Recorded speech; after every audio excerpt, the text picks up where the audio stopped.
Estimados participantes, tengan ustedes muy buenas noches. Mi nombre es Stephanie Castañeda y soy parte del programa de capacitación del Instituto de Regulación y Finanzas de la Universidad ESA. Permítame hacer una breve presentación de nuestro instituto. Somos líderes en los sectores regulados y económicos con 20 años de trayectoria en capacitación y consultoría a diferentes empresas. Asimismo, tenemos más de 10.000 profesionales que se capacitaron con nuestros programas de alta especialización. Además, más de 250 instituciones públicas y privadas han sido atendidas en diferentes consultorías especializadas y más de 50 asesorías económicas financieras han sido brindadas por nuestro instituto, más de 20 valorizaciones en activos y empresas, y finalmente tenemos más de 50 empresas del sector público y privado que realizan capacitaciones a través de nuestros servicios. Nuestros servicios son los siguientes: consultoría empresarial. Brindamos soporte en el desarrollo y fortalecimiento de las instituciones públicas y privadas a nivel nacional e internacional a través de asesorías altamente especializadas en temas económicos, financieros, regulatorios y legales. Asimismo, estas capacitaciones especializadas están enfocadas en diferentes ámbitos y temas como agua y saneamiento, banca y finanzas, electricidad, gestión pública y APPs, hidrocarburo y gas, minería, salud médica, seguridad y salud en el trabajo, seguros, telecomunicaciones, legal y ambiental. Les invito a que puedan seguir nuestras redes sociales. Contamos con Facebook, Instagram, LinkedIn, y asimismo les invitamos a que puedan visitar nuestra tienda virtual. Al finalizar la conferencia les voy a compartir el link de esta tienda virtual para que ustedes puedan conocer tanto los diferentes diplomas que tenemos, los diferentes cursos, seminarios, y puedan conocer un poquito más sobre estos cursos, diplomas o seminarios. Les doy la bienvenida a la conferencia del día de hoy, conferencia especializada: la integración de generación RER en el Perú y su impacto en los servicios complementarios. Este está dirigido al sector de energía y electricidad a cargo del profesor Pablo Vargas. Actualmente él es subdirector de programación en COES. Él es MBA de la Escuela de Negocios de la Universidad Adolfo Ibáñez de Chile. Asimismo es egresado de Ingeniería Eléctrica de la Universidad Nacional de Ingeniería, con estudios en Derecho de Energía, Mercados y Regulación Tarifaria en energía por la Universidad ESAN. Tiene amplia experiencia en operación y dinámica del CI y el mercado de transferencia de potencia y energía. Actualmente, él es subdirector de programación del COES. Profesor Pablo, bienvenido, buenas noches, la conferencia es suya. Muchas gracias, Stephanie. Bueno, en principio, buenas noches. Gracias por la invitación siempre a ESAN y gracias por la participación de de quienes están conectados en este momento. De acuerdo. Confirma, Stephanie, si se puede ver. Sí, profesor, ya se puede ver. Perfecto.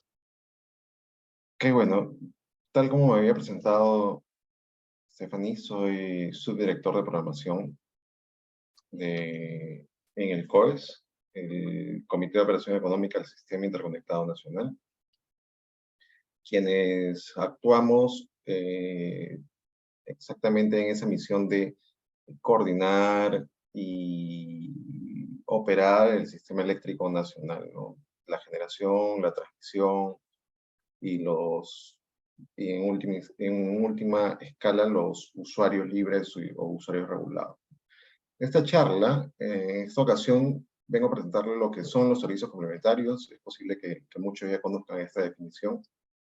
Pero lo importante esta noche, lo que quiero rescatar y el mensaje que les quiero dar es cómo los servicios complementarios en el tiempo han ido variando, no solamente en la cantidad que se requiere, sino en las diversas formas, en la complejidad que estos van adquiriendo por las dinámicas que se dan, las propias dinámicas de los mercados y, digamos, también de los usuarios.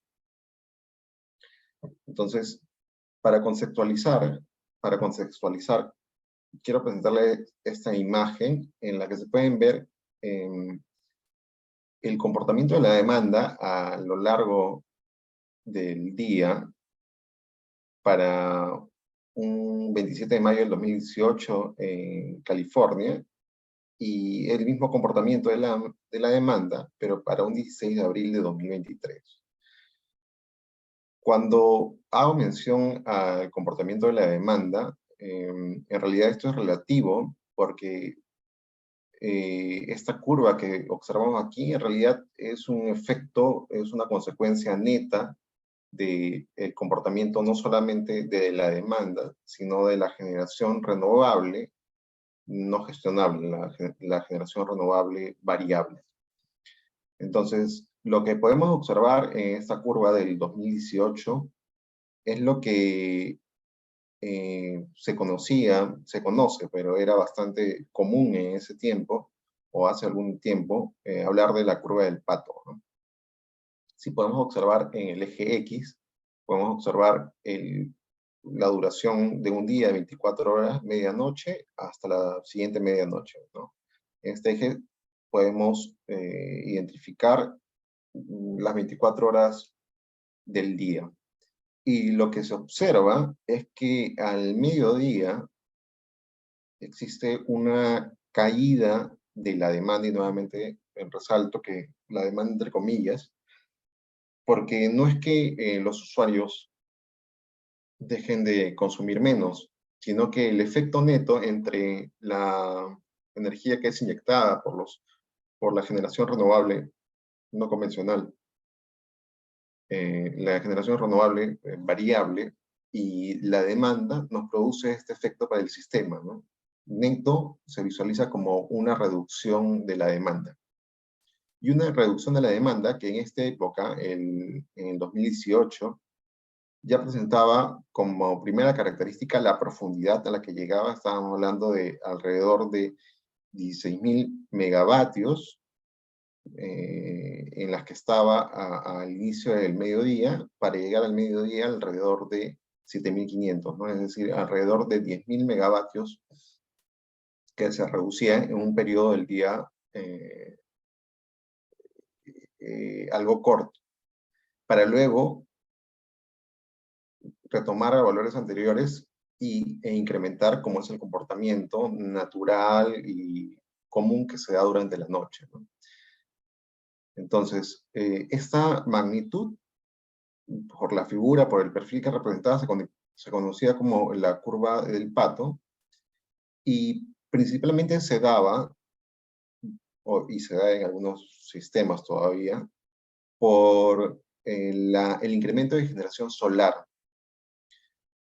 Como mencioné al mediodía, que exactamente es la máxima incidencia de radiación solar, por lo tanto, la mayor inyección de energía que proviene de las plantas o los parques solares que se da en este momento.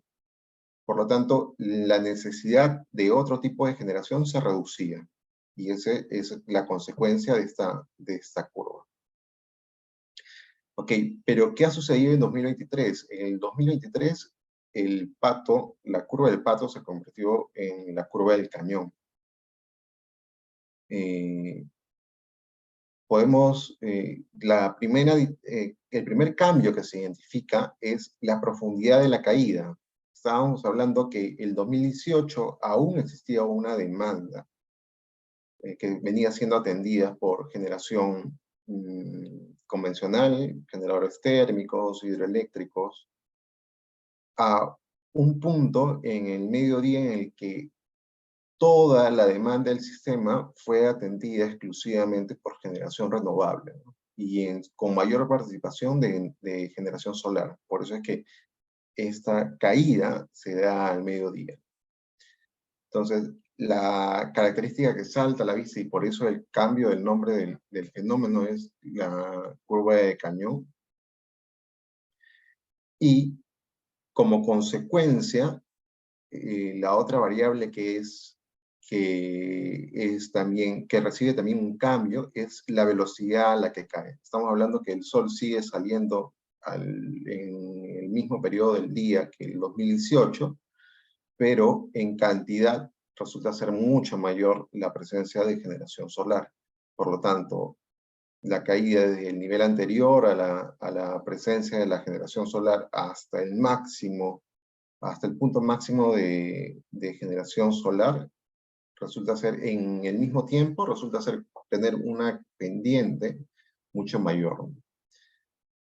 Y también la recuperación posterior, la subida, también resulta tener una pendiente mucho mayor. Entonces, ¿qué es lo que sucede en estas circunstancias para un sistema eléctrico? Tenemos generación, como les dije, hidroeléctrica, termoeléctrica, dentro de las termoeléctricas a gas, carbón, nucleares, que estaban en un momento inyectando una potencia determinada, pero en este periodo de tiempo que no es mayor de 3 horas, tienen que reducir a cero. Entonces, esto los lleva a un proceso en el que tienen que cumplir dentro de ese tiempo con estas órdenes, con estas instrucciones del operador del sistema para mantener el equilibrio en el sistema. Y luego, en la recuperación, sucede el proceso inverso. De pasar a una generación nula, deben pasar a una generación importante en el sistema. Podríamos hablar de su máxima generación de estos generadores, y tiene que ser de acuerdo a la velocidad del sistema, que el sistema lo va requiriendo. Digamos que durante este periodo se van apagando las centrales solares y la demanda eléctrica va incrementando por la dinámica que se da en la sociedad, el uso de alumbrado público, el uso de calefacción, el uso de sistemas de transporte. Entonces, a medida que la demanda va incrementando y la generación solar va reduciendo, los generadores convencionales deben ir cubriendo esta diferencia a una velocidad bastante intensa, una velocidad considerable. Y esto es para mantener la estabilidad del sistema. Si no se diera este equilibrio permanente, el sistema eléctrico tendería a una situación de colapso, a una situación de inestabilidad. Entonces, aquí ya estamos viendo cómo la nueva dinámica de los mercados, la nueva dinámica de los usuarios, conllevan a la necesidad de nuevos servicios complementarios o servicios complementarios mucho más exigentes para el sistema. El servicio complementario que se puede observar, que se necesitaría aquí, es el de la regulación primaria, secundaria, regulación rápida, en general una reserva rotante. Entonces ya vamos introduciendo como una idea práctica que viene a ser un servicio complementario. Luego vamos a pasarlo a definir estrictamente. Bueno, y la afirmación que da Laurence Gallet es: el pato ahora luce como un cañón. Esta es una publicación reciente que hizo esta persona en LinkedIn. Ok, ¿qué otro fenómeno se da con respecto a la participación de la generación renovable, tal como renovable le llamamos en el Perú? ¿Qué otro fenómeno provoca en los mercados, en los sistemas eléctricos? Pues rompe totalmente con la teoría marginalista que nos ayudaba a cuantificar, a establecer los precios en un sistema generalmente hidroeléctrico y térmico, y nos lleva a situaciones no pensadas en algún momento, como tener un valor de energía negativa. Esta es una imagen de lo sucedido el 28 de mayo de este año en algunos sistemas en Europa, algunos sistemas eléctricos en Europa, en los que el precio de la energía llegó a ser negativo. Es decir, en la práctica significaba esto que te tenían que pagar por consumir.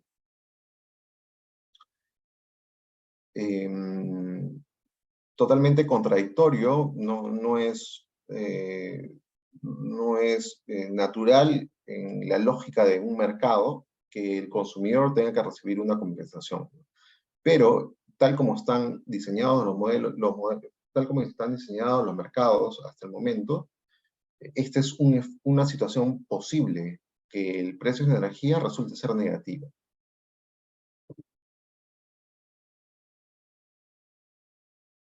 Ok, y un caso puntual, esto ya nuevamente regresando al caso al mercado de California. Recuerdan que habíamos hablado de la curva de Cañón. Para este caso, el 23 de mayo de 2023, nuevamente se presenta la curva de Cañón. Fíjense que estamos hablando, la curva celeste resulta ser la demanda neta, es decir, la demanda total del sistema, menos la generación renovable o solar, en este caso, que en ese momento se inyectó. Y tenemos que la demanda que se encuentra por debajo del cero, por debajo de 0 megavatios. Digamos que por un tema de pérdidas, de equilibrio en el sistema, se obtuvo este valor, pero el resultado es que toda la demanda estaba siendo abastecida por generación de este tipo. Y no solamente esto, si ven la curva amarilla que muestra la inyección de generación solar a través de todo el día, y esta se pronuncia a partir de las 6 de la mañana hasta pasadas las 6 de la tarde,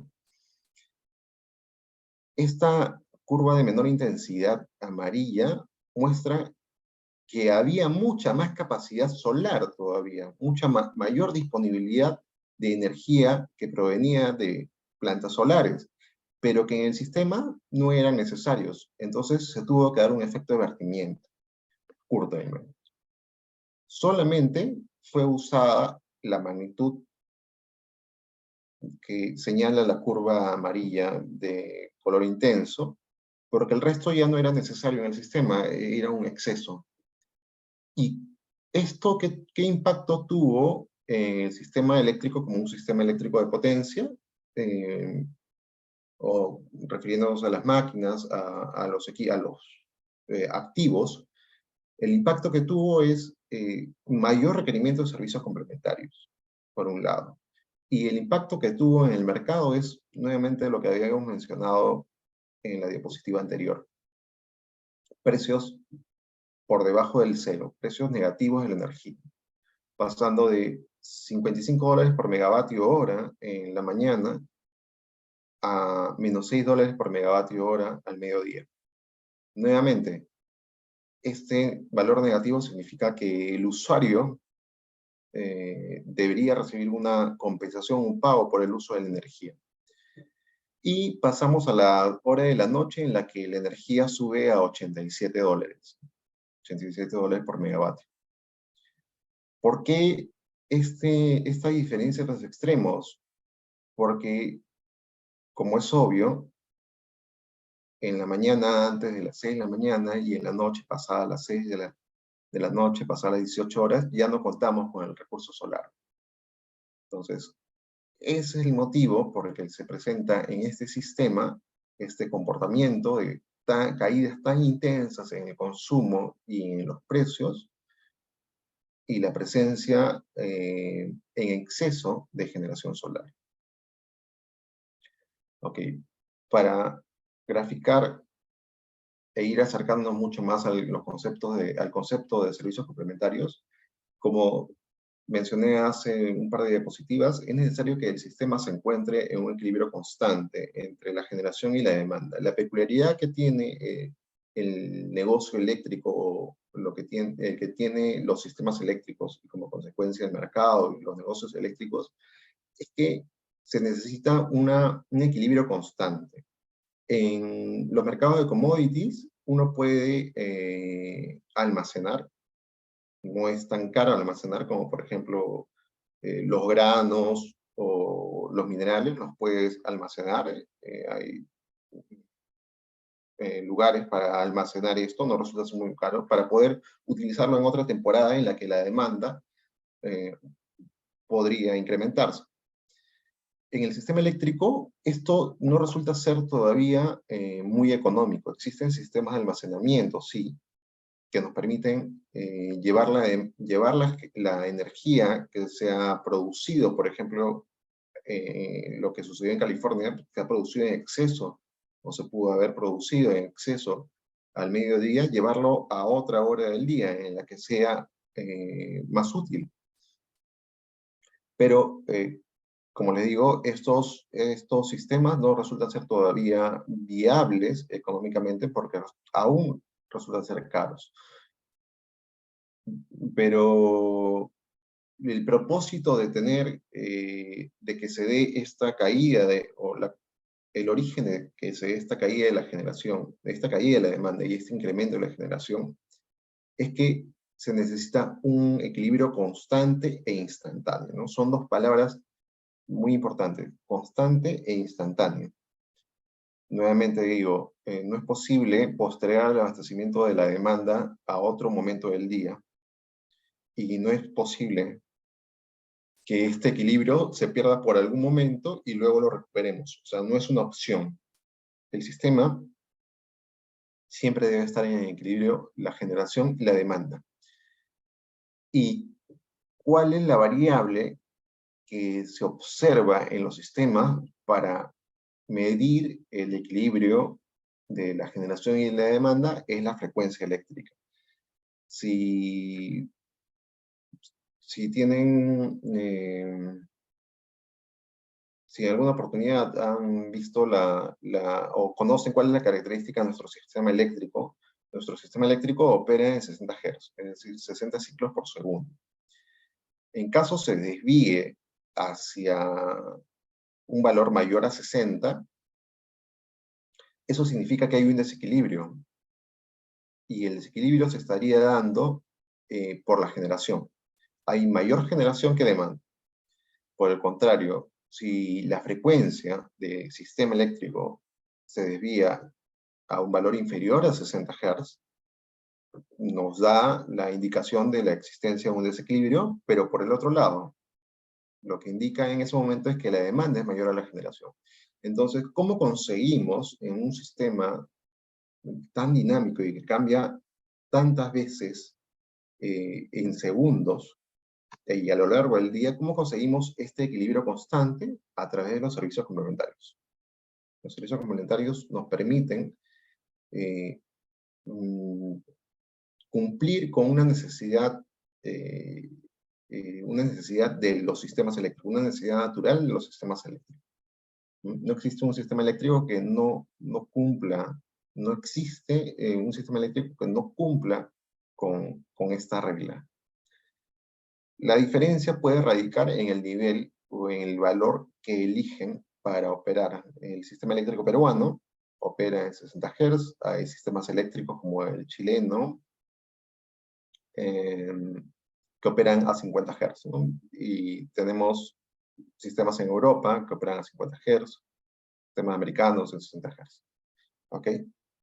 Ahora, les mencionaba que es una necesidad natural de un sistema eléctrico mantener el equilibrio oferta-demanda, y esto se ve observando el valor de la frecuencia.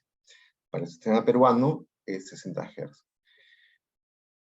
Esta gráfica muestra la distribución de la frecuencia en cada instante. Durante las 24 horas del día ha recogido la información de la frecuencia con una resolución de hasta 1 segundo, si no me equivoco, para el 7 de diciembre del 2011. Esta información es recopilada por el COES todos los días y emitidos en los informes diarios todos los días. Y en este caso, el 7 de diciembre de 2012 no es un día peculiar, el año sí es importante, porque estamos hablando de antes de que en el sistema eléctrico peruano, en el SEIN, se definieran los servicios complementarios tal como son actualmente. No existían los servicios complementarios con los que actualmente contamos. Y entonces, ¿qué se puede observar en el sistema eléctrico con respecto a la frecuencia? Una desviación, un comportamiento errático. Cuando la frecuencia debía estar alrededor de 60 Hz, o lo más cercano a 60 Hz, por el mayor tiempo posible, en realidad esto no sucedía.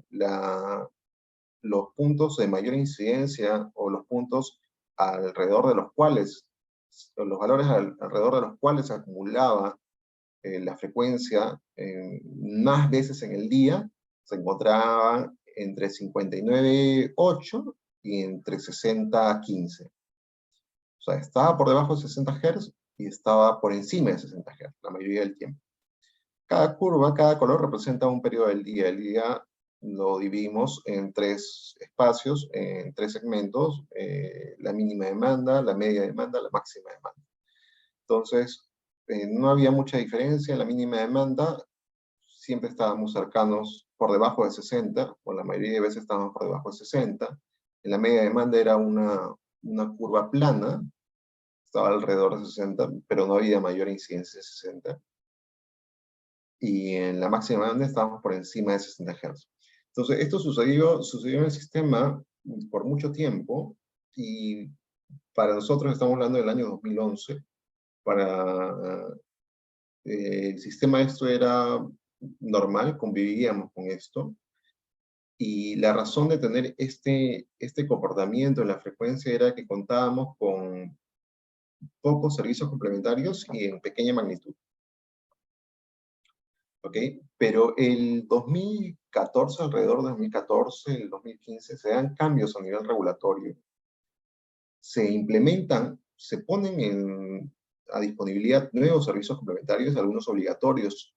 O sea, era obligación de todos los agentes generadores del sistema participar en la prestación de estos servicios complementarios, y en otros casos un servicio complementario optativo, un servicio complementario voluntario, que es la reserva secundaria, en el que algunos decidían participar como una opción de incrementar sus ingresos. Y en esa situación, la demanda, la frecuencia, cumplió con la regla, está alrededor de 60 Hz, que es el valor adecuado y el valor que manifiesta el constante equilibrio entre la oferta y la demanda. Esta curva pertenece al 17 de junio, es decir, ayer, o anteayer.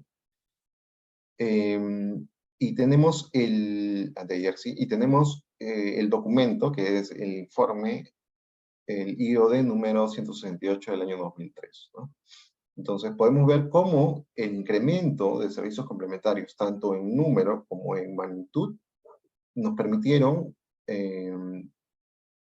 asegurar o incrementar la seguridad del sistema e incrementar la calidad del servicio eléctrico.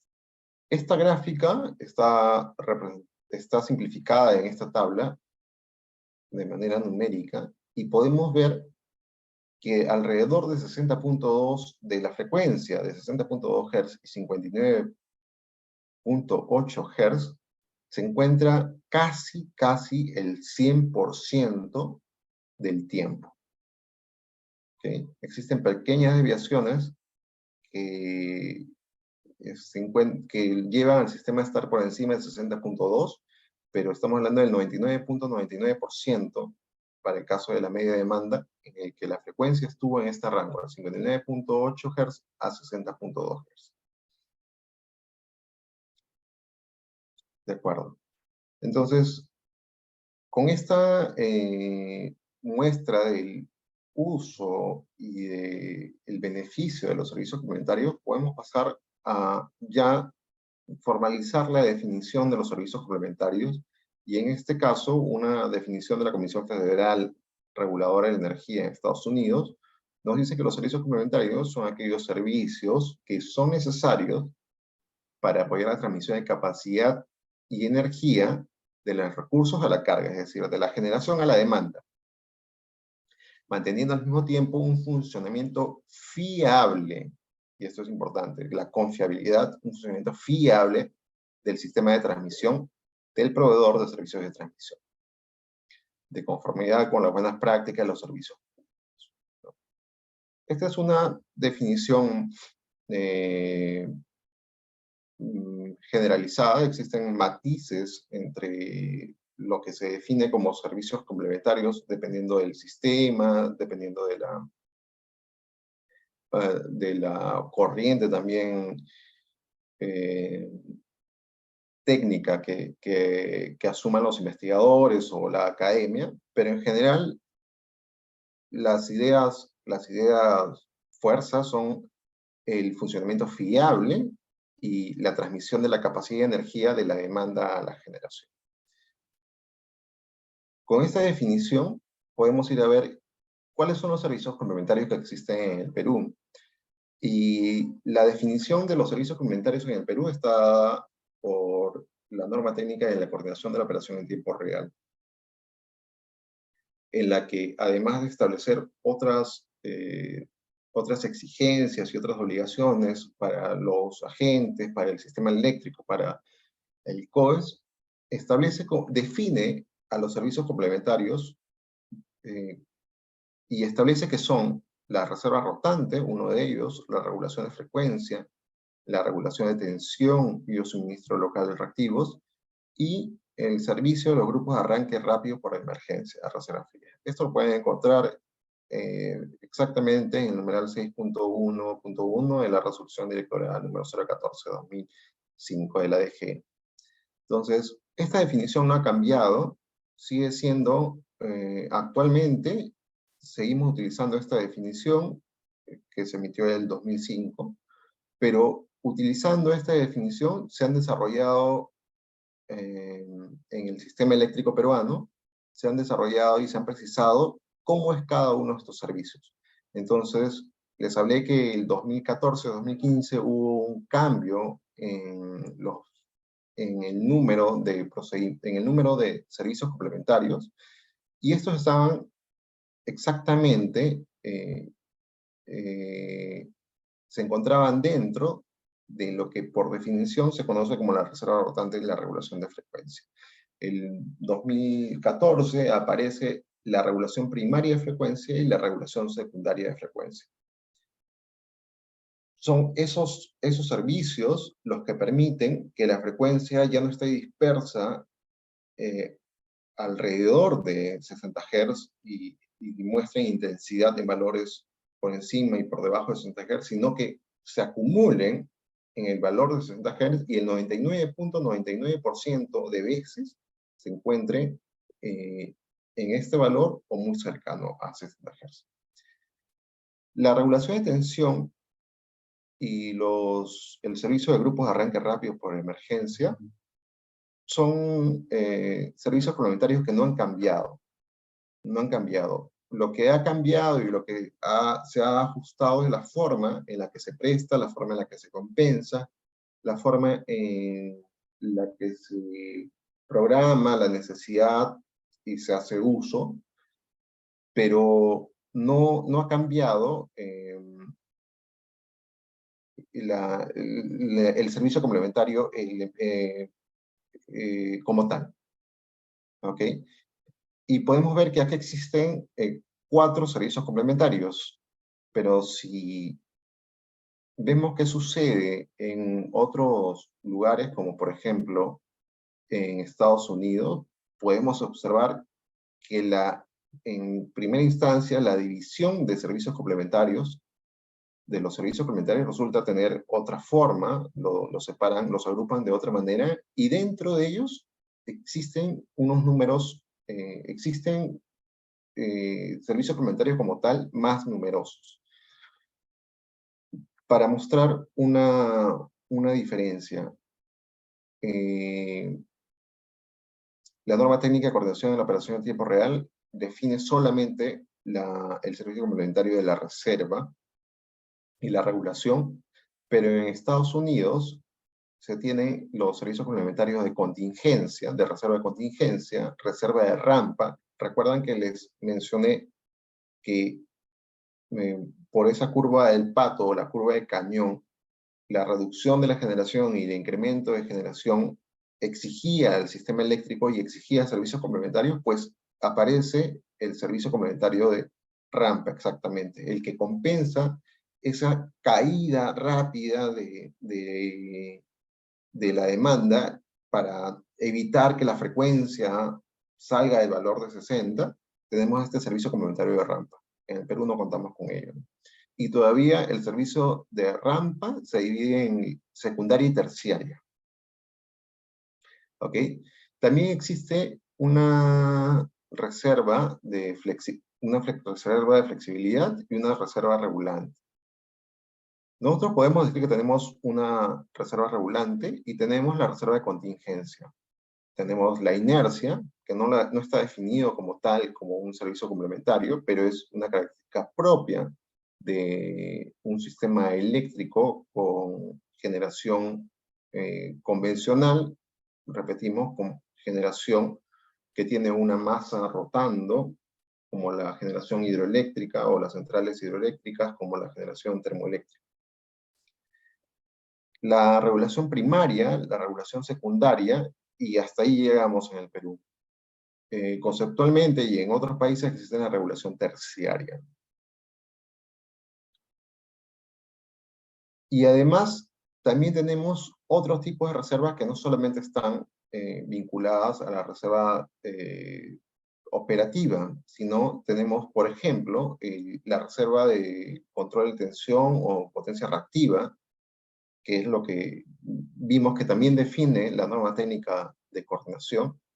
Tenemos el arranque de Black Star, que también nosotros también tenemos eso, también tenemos ese servicio complementario, pero ya se habla y se utilizan otros servicios complementarios, y exactamente por la incursión, por la penetración de generación renovable no convencional. Necesitamos un servicio complementario de la contribución de cortocircuito. Es un concepto muy importante en un sistema eléctrico de potencia, que mientras no tengas participación abundante de centrales solares o eólicas, resulta ser una variable natural, normal del sistema eléctrico, pero mientras se vaya incrementando la participación de la integración de estas centrales no convencionales, este resulta tener un requerimiento mínimo. Y vemos que en Estados Unidos se ha implementado como un servicio complementario, ¿no? Es decir, algo más y adicional a la entrega de potencia y energía solamente. Ya no solamente se comercializa potencia y energía, se comercializan los servicios o las prestaciones que van a procurar y van a permitir la operación del sistema de manera confiable y dentro de los estándares de calidad. ¿De acuerdo? Esta es una definición del EPRI, es un documento recopilatorio interesante. Les sugiero su lectura. Fue publicado en junio de 2019, así que es bastante actualizada la información que recopila.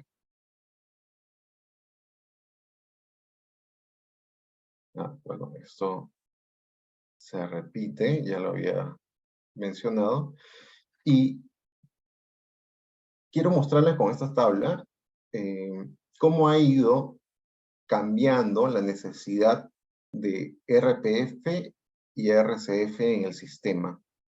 Les dije, recuerdan que en algún momento no teníamos estos servicios complementarios, solo lo teníamos en déficit, o sea, era una participación muy pequeña.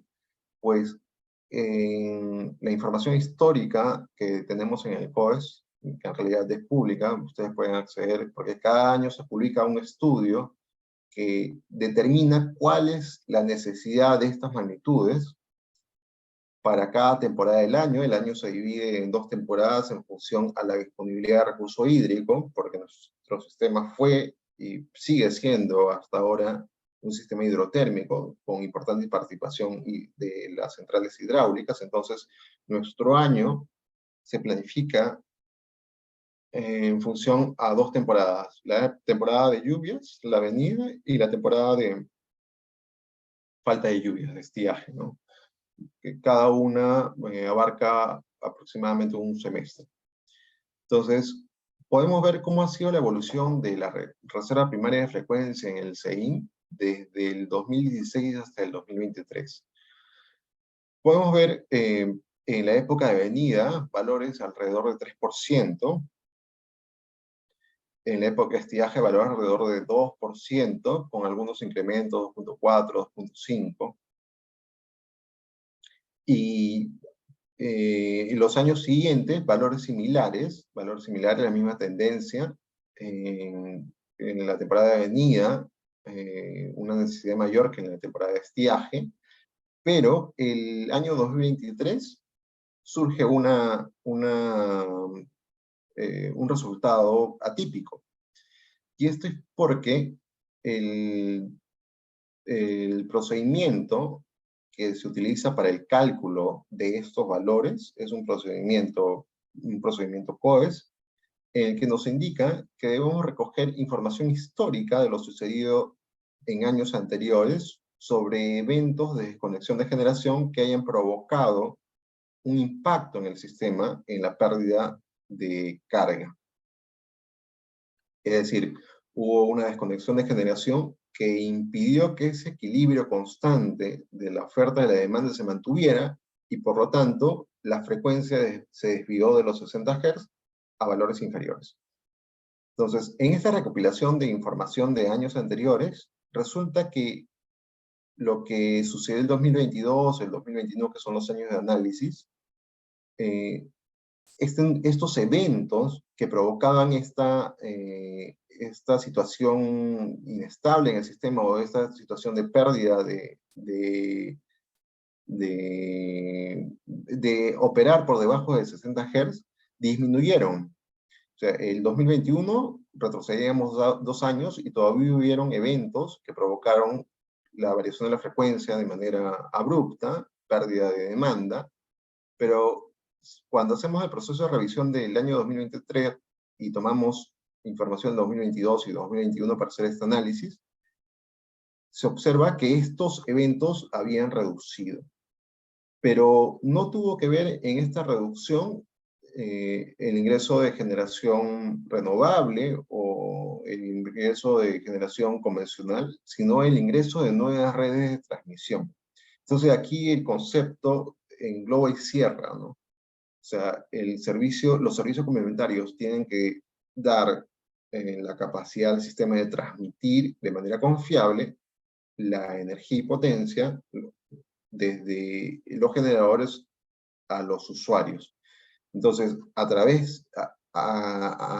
si la red se iba robusteciendo con nuevos elementos, con nuevas líneas de transmisión, nuevas subestaciones, pues la necesidad ante desconexiones eventuales y fortuitas se iba reduciendo. Y esa es la consecuencia de que en el 2023 hemos tenido hemos tenido valores menores, al menos en la avenida, valores históricos menores para este servicio complementario, ¿no? El próximo año, el 2024, es probable que este valor se vuelva a recuperar. Nuevamente nos corresponde en septiembre, como digo, es un estudio que nosotros realizamos anualmente. Nos corresponde nuevamente hacer el proceso de revisión de los eventos que hayan sucedido en los 2 años anteriores, y tenemos que incluir algunos eventos que han sucedido en este primer semestre del 2023 que resultan ser importantes para el cálculo de este valor, y por lo tanto es probable que esto se incremente. ¿Y cómo ha cambiado la reserva secundaria de frecuencia? El otro servicio complementario, el que nos permite, continuar con el equilibrio del sistema y que las frecuencias se muevan alrededor de 60 Hz. Pues podemos identificar en principio los primeros años valores también muy cercanos, 152 megavatios, 151 megavatios, 178 megavatios, y luego incremento el año 2021. Esta nomenclatura lo que indica es que hay dos valores de reserva. Hay un valor de reserva para subir, es decir, en caso el sistema eléctrico requiera mayor generación, o una reserva para bajar, en caso el sistema eléctrico requiera una menor generación. Entonces, son valores que se introducen al sistema que controla la reserva secundaria en el sistema eléctrico, en el CI, que se denomina AGC, es un sistema de control automático. Y este sistema de control automático está conectada a las centrales que prestan este servicio, enviándole señales, órdenes, instantáneas de incrementar o bajar generación para continuar con el equilibrio del sistema y mantener la frecuencia alrededor de 60 Hz. Entonces, la diferencia que hay entre esos valores indica que existe mayor necesidad, con una necesidad de una magnitud mayor en esta reserva, en este servicio complementario, para subir, no tanto para bajar. Es decir, existe mucho más necesidad de recuperar el valor que está por debajo de 60 Hz y llevarlo a 60 Hz a, a diferencia del otro valor que nos permitiría recuperar un valor que está por encima de 60 Hz y llevarlo hacia abajo, 60 Hz. Entonces, esa es la diferencia que se puede notar entre estos dos valores. Siempre la necesidad de la generación para subir resulta ser mayor. Y tenemos que a través del tiempo ha ido incrementando. Sin embargo, también en 2023 se encontró una reducción. Este valor total está compuesto de dos elementos. Un elemento es el que permite equilibrar la desviación de la demanda, y otro elemento es el que permite equilibrar la desviación de la generación red. ¿Cuál es la desviación que se puede dar? Pues, como nosotros debemos, como el COES debe planificar la generación de la operación del sistema eléctrico en las siguientes semanas, en los siguientes días y en las siguientes horas, tomamos consideraciones iniciales, como por ejemplo, una consideración inicial es cuál va a ser la demanda para las próximas 24 horas. Entonces, al ser un pronóstico, al intentar ver qué es lo que va a suceder en el futuro, obviamente existe un error natural introducido por la incertidumbre, ¿no? Hacemos con métodos estadísticos, hacemos intento de aproximarnos a lo que va a suceder en las siguientes 24 horas, si es el horizonte de análisis y programación, un programa diario. Sin embargo, naturalmente existen desviaciones. Programamos o por debajo o por encima del valor que realmente se presentó de demanda.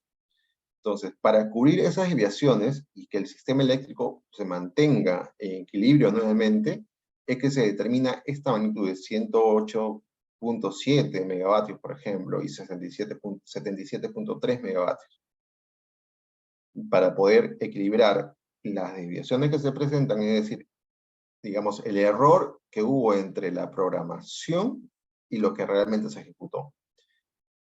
Esto permite que el sistema sea viable, que si existen estos tipos de desviaciones, el sistema pueda continuar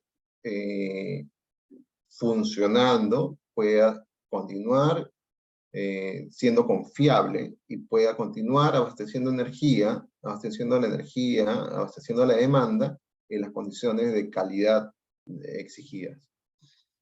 ¿Okay? Entonces, este valor pertenece a la participación del error entre la programación de la demanda y lo ejecutado. Y este otro factor resulta tener un valor, una participación menor en proporción al total requerido, es el de la desviación de la generación red. Lo mismo sucede con la generación red. Lo que se intenta, la generación renovable, lo que se intenta con el pronóstico de la generación renovable es estimar cómo va a ser la disponibilidad de recursos renovables del viento, del sol, para el día siguiente. Pero nuevamente es una variable que por su naturaleza incorpora errores y desviaciones. Entonces, para poder equilibrar esos errores y desviaciones, es que la reserva le asignamos una magnitud de reserva para exactamente cubrir estas desviaciones. Entonces, si pueden observar con respecto a la generación RER, del año 2018 al 2019, no hubieron cambios importantes. Sin embargo, al 2020 al 2021, sí hubo un incremento con respecto a esta magnitud atribuida solamente a la desviación de la generación red. ¿Y esto es por qué? Porque ingresaron nuevos proyectos de generación red. Luego, el sistema de pronóstico de los propietarios se fue afianzando, fue mejorando, y entonces la desviación del pronóstico con el ejecutado de la generación red se fue reduciendo, ¿no? Ahora, podría saltar un interrogante: ¿por qué no existe desviación con respecto a otro tipo de generación, como por ejemplo la térmica? Y es que la generación térmica no es un valor indeterminado, no es un valor que dependa de otra variable, de una variable exógena, como puede ser la velocidad del viento o la intensidad del sol. La generación térmica depende de qué valor se le ingrese al sistema SCADA de los generadores térmicos. Es decir, si el COES, quien coordina programa la operación y coordina la operación, da una instrucción de que un generador opere a 200 megavatios, no existe dudas de que ese generador va a operar a 200 megavatios, porque tiene un suministro, lo que se conoce como energía prima, tiene un suministro constante, que es, en el caso de la generación a gas, tiene el suministro en el ducto de gas constante. En el caso de generación hidráulica con embalse, tienen un suministro de caudal de agua, también constante o controlable, porque tienen un embalse que les permite gestionar en qué momento descargar más agua, en qué momento descargar menos agua. Entonces, si a una central hidráulica el COES le da la instrucción de despachar 100 megavatios, la central hidráulica es capaz de hacerlo sin incertidumbre, porque cuenta con un sistema de almacenamiento que le va a permitir descargar el agua necesaria para los 100 megavatios. Pero esto no sucede con la generación eólica o solar. Nosotros no podemos dar una instrucción a una central eólica, a un parque eólico, para que despache 100 megavatios, si solamente tiene viento para despachar 40 megavatios. Y al instante siguiente o a los 5 minutos siguientes no podemos decirle que suba a 120 si su recurso solamente le permite llegar a 80, ¿no? Entonces, en ese aspecto sí existe incertidumbre con respecto a esta tecnología. No existe certeza de que un valor que se le sea asignado y se le instruya a las centrales de este tipo vaya a cumplirse, porque depende de la energía prima, que es variable, no gestionable. ¿Ok? Este valor, como un comentario adicional, actualmente el COE se encuentra forma parte de un proyecto piloto financiado por la cooperación alemana, en la que nos encontramos probando un sistema de pronóstico de un proveedor alemán. Y lo que procura este piloto es mejorar los pronósticos de la generación renovable en el Perú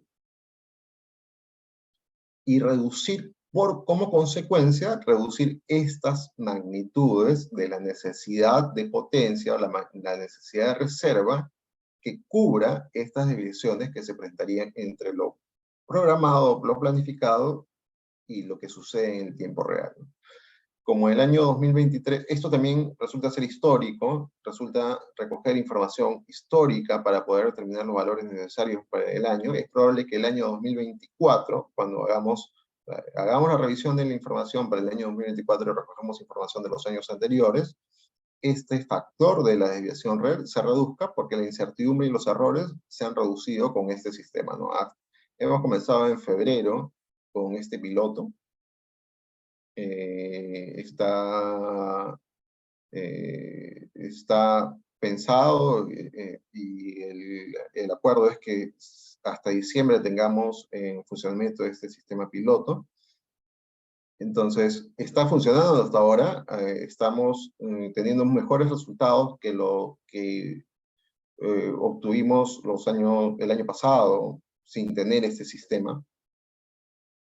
Entonces, la consecuencia directa es de que este valor del requerimiento para cubrir las desviaciones de generación se van a reducir, ¿no? Probablemente el próximo año, si nos volvemos a encontrar, vamos a poder comentar y revisar cómo es que ha influido este nuevo sistema, estos nuevos métodos en la reducción de un servicio complementario, la reducción de la magnitud de un servicio complementario y como consecuencia en la reducción del costo de la operación del sistema. Porque algo que debemos tener en cuenta, que no hay ningún servicio gratis.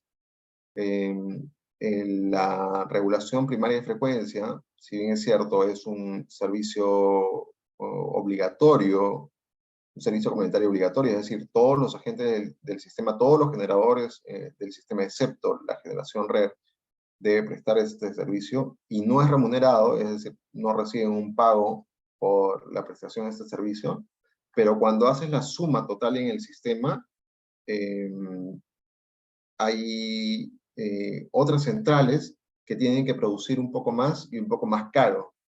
Entonces, indirectamente afecta el costo de operación del sistema. La reserva secundaria, esto sí es un impacto directo en el costo de operación del sistema porque las centrales que brindan este servicio no lo hacen gratis.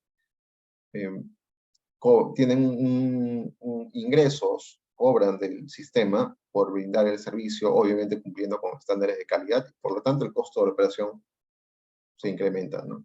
Entonces es importante tener en claro que el incremento de la generación RER, es decir, que ingresen más parques eólicos, más parques solares, nos va a llevar a como consecuencia el incremento de esta incertidumbre y estas desviaciones y por lo tanto el incremento de la magnitud de la reserva secundaria del sistema, ¿no? Si bien es cierto, el piloto que les mencioné tiene el propósito de reducir la necesidad de este valor, afinar, mejorar nuestro sistema de pronóstico, pero tiene un límite técnico, un límite eh, físico, o sea, las metodologías, los modelos de pronóstico meteorológico eh, van evolucionando en el tiempo, pero actualmente tienen una limitación. No llegan a tener una precisión de 100%. Tienen error. Entonces, a medida que van ingresando más parques, el ingreso de los parques, de la magnitud de generación renovable variable, puede ir ganándole a cómo los métodos de pronóstico van mejorando estos valores y por lo tanto, como consecuencia, se puede ir incrementando el costo de operación del sistema, ¿no? Y en general, todos los servicios complementarios resultan tener un costo para el sistema. Si implementáramos los servicios complementarios de rampa, como el que existe en Estados Unidos, eso no podría ser gratuito, no funciona si es gratuito porque no hay ningún incentivo para que una empresa preste su infraestructura o instale nuevo equipamiento para prestar este servicio, ¿no?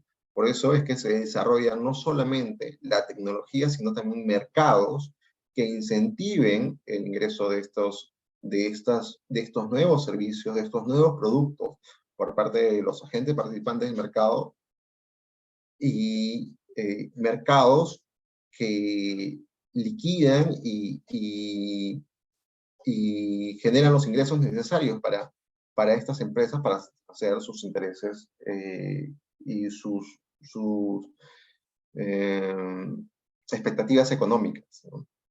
Bueno, estas son la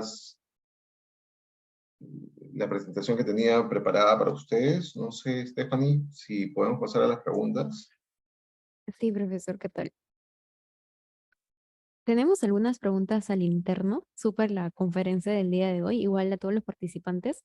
Les invito a que puedan hacer sus preguntas. Aprovechen que el profesor Pablo está aquí y pueda absolver algunas preguntas que tengamos. En esta oportunidad tengo algunas preguntas al interno. Profesor, ¿sí logra escucharme? Sí, sí, sí, te escucho, Esteban. Sí, genial, profesor. ¿Cuáles son las oportunidades económicas y de empleo creadas por la integración de generación red en el Perú? A ver, partamos por lo segundo, de empleo.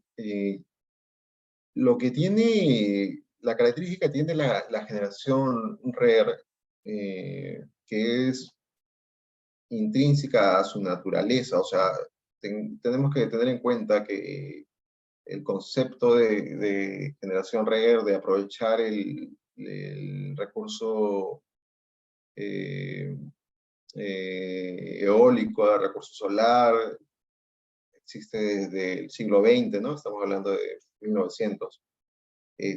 Se hace viable y se hace rentable a partir del siglo XXI, ¿no? Mm, Históricamente los precios en Perú cerramos contratos muy caros para el suministro de energía solar y recién se hicieron rentables cuando la tecnología se hizo madura. Entonces, voy a ese punto. Un factor importante de la viabilidad de de estas nuevas tecnologías es la madurez y la investigación. ¿Ok? Entonces, estamos hablando de sistemas muy modernos que no solamente tienen la capacidad de aprovechar la energía solar o eólica, sino que además su operación y en muchos casos su mantenimiento resulta ser muy sencillo. Y por lo tanto, por ejemplo, para operar una central de este tipo, en algunas ocasiones no requieren ni siquiera personal. Hay centrales eólicas en el Perú que eventualmente requieren la asistencia de una o dos personas cuando existe la necesidad de hacer una maniobra en campo. Pero si no, eh, las operaciones las realizan desde Lima, ¿no? De manera remota, hay medio de comunicación, fibra óptica, y ya no tienen personal en la planta, ¿no? Entonces, eh, digamos que esa es una característica mm, no muy buena de la generación de este tipo. Ahora, la primera parte de la pregunta era respecto a, Stephanie, ¿me recuerdas? sí, ¿cuáles eran las oportunidades económicas y de empleo creadas por la integración de Correcto. generación red en el Perú?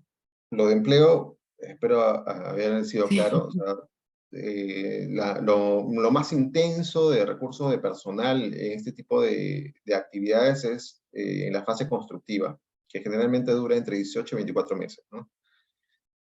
Y estamos hablando en el Perú, o sea, el año pasado yo ya hablaba con el gerente de desarrollo de una empresa importante, transnacional, y me hablaba de que la instalación de estos paneles lo hacían robots las 24 horas del día, ¿no? Entonces, eh, había todavía una reducción mucho más importante a nivel de recurso de horas hombre, ¿no? Pero las oportunidades económicas, eh,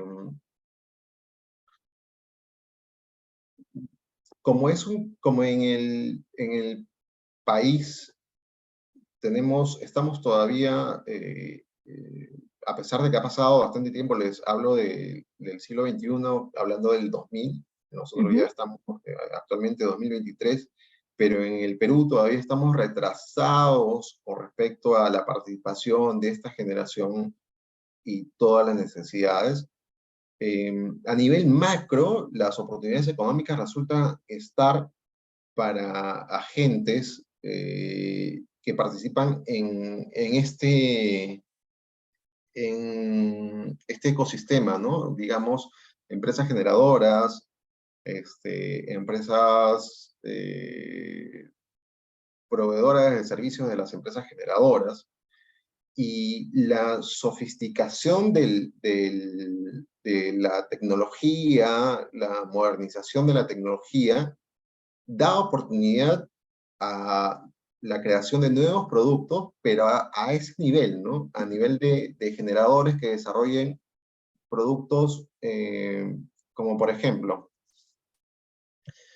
em, la posibilidad de venderte energía, mm, energía verde, ¿no? O sea, energía que proviene solamente de recursos de sol y de aire, que Ya. no contamina el medio ambiente. Ujú. Entonces, esa es una nueva forma de introducir nuevos productos. Ese es un nuevo producto que se puede introducir al mercado y que obviamente resulta ser más caro, resulta generar más ingresos a nivel macro, ¿no? A nivel micro, del ciudadano, del usuario promedio, como ustedes, como yo, en otros países existe la posibilidad de que el usuario no solamente sea un consumidor, sino también sea un productor y adquiera la condición de un prosumidor, o sea, tenga ambas condiciones. Entonces, ¿qué quiere decir esto? Que en un momento yo puedo estar consumiendo, yo soy abastecido por la red de Luz del Sur, por ejemplo, en un momento puedo estar abasteciendo puedo estar tomando energía de la red de Luz del Sur, pero si tuviese mi panel solar, puedo abastecer totalmente mi demanda, y si tuviese un exceso, podría vender la Luz del Sur. Mm, ¿Ok? Entonces esas son las oportunidades allá a otro nivel, ¿no? Y hay otras formas de nuevos negocios que se van desarrollando a nivel micro, como por ejemplo el negocio de las plantas virtuales de generación, es decir, se agrupan varios de estos usuarios de personas, se agrupan varios paneles que están distribuidos cada uno en una casa, y los ya. opera una empresa, o sí, los opera una empresa que ficticiamente resulta ser como una gran central, ¿no? O sea, eh, si tengo 1 kilovatio en cada panel y consigo 1000 de esos paneles, ya tengo 1 mega, que para el Ujú. sistema eléctrico sí resulta ser importante, ¿no? Entonces, esa es otra oportunidad económica que se presenta con estas tecnologías. Ahora, si vamos al a nivel de estado, o sea, ¿cuál es el beneficio a nivel de Estado? Digamos que a nivel de cargas tributarias no existe ninguna carga, ninguna obligación adicional, como puede ser, como por ejemplo la actividad minera que paga Cano. No existe actualmente una obligación de este tipo para esta generación. Es un tema eh, que se discute en otros ámbitos. Hay otros países que se han establecido un impuesto al sol, ¿no? Eh, por hacer uso de un recurso que supuestamente Sí, es, interesante lo que menciona. es ilimitado, pero sí, o sea, se establecen obligaciones para compensar la explotación de este recurso, ¿no? Entonces, eh, es un tema que debería madurarse a nivel país, a nivel institucional, ¿no? Pero el primer impacto, la primera oportunidad es que vamos a tener energía, hasta un momento, energía más barata, ¿no? Que la que tenemos actualmente. Y eso impacta a todas las industrias, es transversal. O sea, los productores de la minería, los productores de bienes de uso diario, van a ser beneficiados con energía más barata, ¿no? Y nosotros Ujú. mismos, usuarios. Claro, bastante importante lo que menciona el profesor y los términos que, bueno, en mi caso es la primera vez que escucho, por ejemplo, el término de prosumidor. Me parece eh, relevante ese término y justo tenemos una pregunta relacionada a esta, pero antes de hacer esta pregunta, invito por favor a los participantes poder realizar sus preguntas Ya estamos en la recta final de la conferencia, que es la parte de las preguntas. Luego vamos a presentar el brochure del diploma que tenemos el día de hoy. La siguiente pregunta va más relacionado con la energía de biomasa, que es una energía que no se está aprovechando. Es más o menos que los biodigestores son eh, una alternativa de energía renovable y viable en el Perú. A nivel micro, sí. Los biodigestores a nivel micro sí resultan ser una alternativa. Mm, Conozco de casos muy puntuales, o sea, no se ha desarrollado de forma masiva, pero conozco de casos puntuales en los que acumulan exactamente de las excretas del ganado, consiguen acumular un volumen de gas y es usado en actividades propias de los propietarios de esos animales, ¿no? O sea, a lo que voy es que su eficiencia es muy baja. Su eficiencia es muy baja. La obtención de energía que puedes tener de actividades agropecuarias, considerando que nosotros tampoco tenemos actividad agropecuaria muy intensa, generalmente son actividades atomizadas, tenemos los productores de leche que están atomizados, son pequeños productores, entonces los productos que ellos podrían sacarle provecho son pequeñas cantidades y no resultan tener magnitudes importantes, ¿no? Eso es con respecto a los biodigestores. Sin embargo, sí es importante mencionar, y esto es un caso muy interesante, no, con respecto la, a este tipo de recursos, y es el aprovechamiento del gas producido por las plantas de tratamiento de basura, ¿no? En Lima tenemos la planta de Guaycoloro, Ya. que lo que ha conseguido es, o sea, primero que es un sistema muy moderno de la recepción de la basura, tratamiento de la basura, entierro de la basura, y la basura orgánica produce el gas metano. Ujú. Entonces, con una gestión adecuada, moderna, segura, este gas metano, sí, en las magnitudes, imagínense, la basura de gran parte de Lima llega ahí, en las magnitudes que son, que se producen, resulta así ser un viable económicamente para incorporarse al sistema eléctrico. Y en la actualidad tenemos tres plantas que pertenecen al grupo de Petramas, que es quien opera esta planta de tratamiento de basura. Ellos tienen tres centrales térmicas que operan con gas metano todo el año. Todo el año del gas metano de De la basura. los desechos que se han ido descomponiendo, porque esto es una cuestión es casi como sembrar para cosechar, o sea, lo que entierran hoy, no estoy seguro si en 2, 3 años, producen ya el recurso, el gas necesario para poder meterlos a los generadores e inyectar electricidad al sistema, ¿no? O sea, es un caso muy interesante, es un caso rentable definitivamente, o sea, de eso no cabe duda, porque están quemando el gas de la basura por la que ya cobraron por recogerla y tratarla, ¿no? O sea, están sacando, como diría mi padre, le están sacando el IGB. Es bastante interesante lo que menciona el profesor sobre esos tres casos de las plantas biodigestoras serían, ¿no?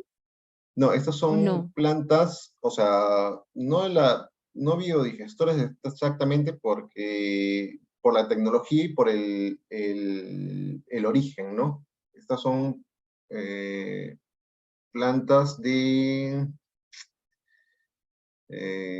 wow, me he olvidado su nombre, pero no calzan como la biodigestora. Pero es obtención de gas a partir de una basura orgánica con un Sí, tratamiento distinto a un biodigestor.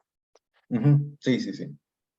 Genial, profesor. Gracias por la conferencia. No sé si hay alguna otra pregunta por parte de los participantes y si no hay, pues procedo a agradecerle a nombre del PRIESAM, profesor. Bastante interesante toda la conferencia y fue de manera didáctica y también introdujo nuevos términos de los cuales vamos aprendiendo. Pero ahora voy a presentar el diploma para que todos nosotros vayamos conociendo un poco más sobre el tema que nos presentó el día de hoy el profesor. Profesor Pablo, ¿me comenta, por favor, si logra ver mi pantalla? Sí, la veo.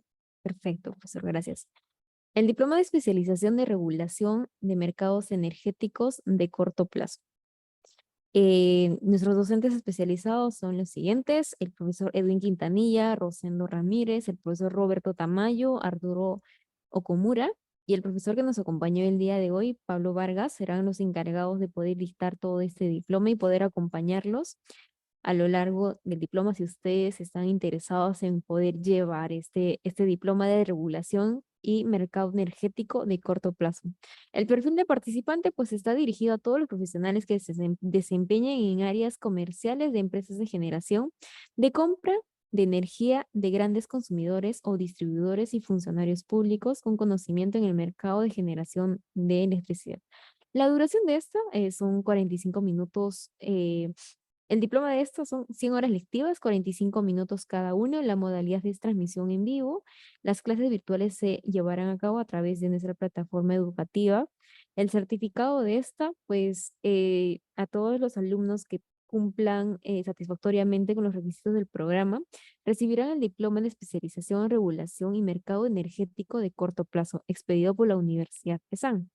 Este diploma forma parte del PAE de especialización de mercado energético, junto a un diploma anterior, el diploma de especialización en Derecho, Regulación y Mercado Energético a corto plazo, más el diploma de especialización en Regulación y Mercado de Energía forman el PAE en especialización de mercado energético. A continuación vamos a conocer un poquito sobre todo el temario. Los cursos son visión regulatoria y global del sector energético con 20 horas lectivas a cargo del profesor Edwin Quintanilla. En estos vamos a ver temas como introducción del mercado de energía, aspectos institucionales, mercado de electricidad, regulación y supervisión, tesorería del costo marginal con 20 horas lectivas a cargo del profesor Rosendo Ramírez. Vamos a ver curvas de oferta y demanda, modelos de mercado marginalista, administración de congestión.